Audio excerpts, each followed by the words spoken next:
So this is a perfect case study, y'all. Perfect case study. First, win the first 5 hours of your day. Change the food with arteries for only food with roots. And Shannon Sharpe last night. I saw him outburst. But first, I want to frame this because people in boxing are going to say, I'm not that. I have a history of going at white people that disrespect me. We'll start with Bob Arum. I told Bob Arum, don't you ever fucking talk to me like that ever again. He lashed out at me and the rest is history. Eddie Hearn. I stood nose to nose with Dan Raphael, called him a racist to a motherfucking face. I told Mike Coppinger I'll punch him in his motherfucking face.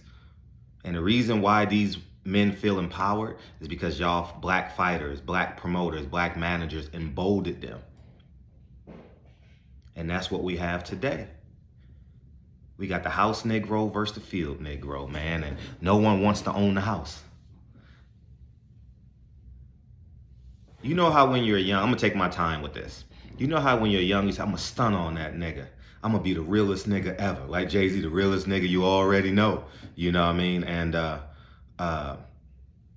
that frames you over time. Being in an impoverished environment, poor people versus poor people. Shannon Sharpe felt like it was okay to stun on a nigga and risk everything. In the middle of a basketball game, you wanna fight a black basketball player? But it was all good just a week ago, right? Or it wasn't all good just a week ago. This motherfucker, Skip Bayless, tells you to your face, you ain't shit, nigga. You ain't shit. Your career don't stack up to Tom Brady. And you know what we did? We become submissive because white ice is colder. That white man holds my fame and my fortune in the palm of his hand. He got my whole fame and fortune in his hand. He got my whole fame and fortune in his hand. You know why? Because y'all allowed Skip Bayless to be that man.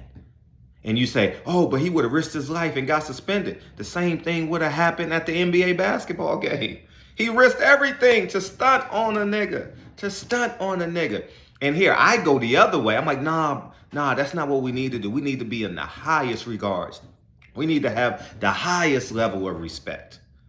Now, I understand self-defense is different. But I'm talking about not starting shit in public and being respectful, having dignity and self-respect and knowing that your last name will be much bigger and much greater than this one moment.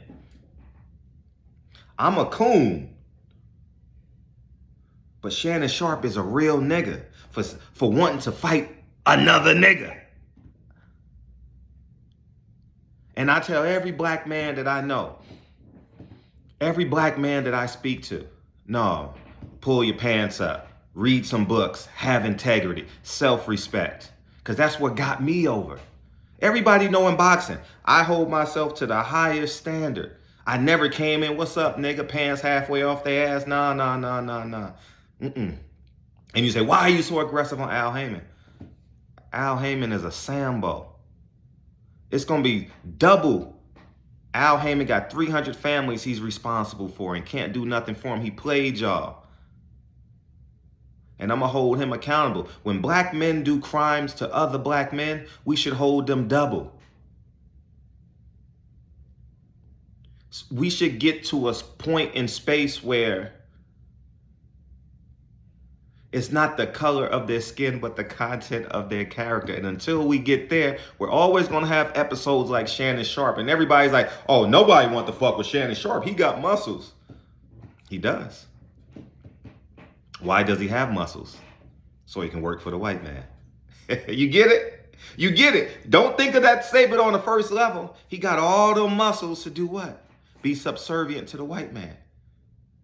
He don't have enough strength to say, I can do this without you. I'm going to build Club Shay Shay with all my connects. I don't need no sponsorships. I'm not going to promote alcohol and getting everybody drunk and selling poison. I'm going to promote integrity. Don't you know during COVID, I had a sponsor that wanted to offer me $2,500 a month for marijuana. I said, nah, I don't want that. I'm cool. I could have used it.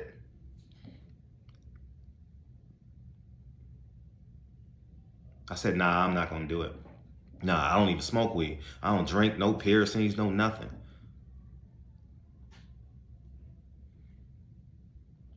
So the choice is yours. You gonna keep on stunting on niggas and be inferior to your boss? This is the same shit we have at your jobs. You would rather lose your job fighting another nigga, right? Than what? Fighting your boss. You gonna lose your job fighting that nigga that called you a piece of shit and I make more money than you. Ha, ha, ha, ha, ha, ha. Y'all have a great morning. But this is a perfect case study. He was gonna fight 3 niggas last night. 3 of them. And shout out to Mike Breen. Mike Breen totalited it. Mark Jackson was afraid to say it. But he said, what a shame. What a pity. That's not needed at this. He represents he speaks to so many. His platform is tremendous. That Deion Sanders interview, Shannon Sharpe did it, Hall of Fame worthy. Great interview.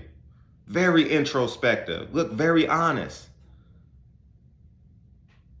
But then we go back Monday morning and sit in front of Skip Bayless and say, oh, yes, sir. Yes, sir. It's your show. But you was willing to risk everything at an NBA game with millions watching.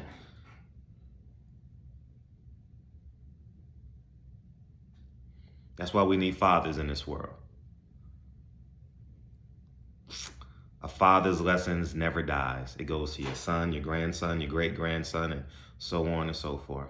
I'm tired of men saying, I'm going to mom's house.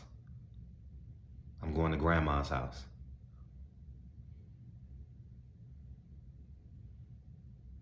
It's a major problem we have. Shannon Sharpe don't view black men's lives as equal.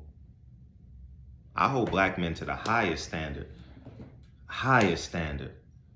Highest standard. And you know why? Because I don't want episodes like that.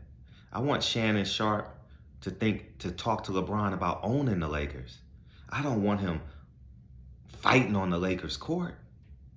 I want LeBron James to say, instead of me playing with my son, Bronny James, in the NBA, I'm going to buy a team and I'm going to draft my son. You get the picture? That's what I'm on. That's why everywhere I go, I get blackballed. I can't be bought. Turned down $1 million contract. Turned down the fame and fortune from these big time companies. Even when I didn't have it. Turned down millions before I had millions. Never chased fame. I chased assets. I pursued assets. Because when you chasing, there's no guarantee you're going to catch it. But when you pursue, you take the right angle. You pursue. I learned that in football. You don't take the angle. You pursue. You pursue the ball handler. So y'all have a great Saturday. Happy Saturday to everybody out there. But Shannon Sharpe, that's what slavery looked like yesterday. That's why Takeoff is murdered. Gambling in front of other niggas.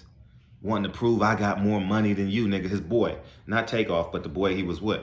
I don't know their names. Yeah, that's what it is. Niggas stunting on niggas. Nipsey Hussle said, I realized I was going to go commit a crime against another dude that looked like me, walk like me, talk like me, act like me. But when I saw a nigga that didn't walk like me, talk like me, act like me, you know what I said? That wasn't him. Y'all have a great day. Shannon Sharpe, man. And Shannon Sharpe is a synonym for all of us. I had to unlearn that shit. I had to unlearn that shit. Now I hold black people to the highest standards. Period. Period. I'm hard. People say I'm hard on them. But then when they get 40 and want to borrow money, hey, Fred, man, you were right. I'm gone, y'all. Peace.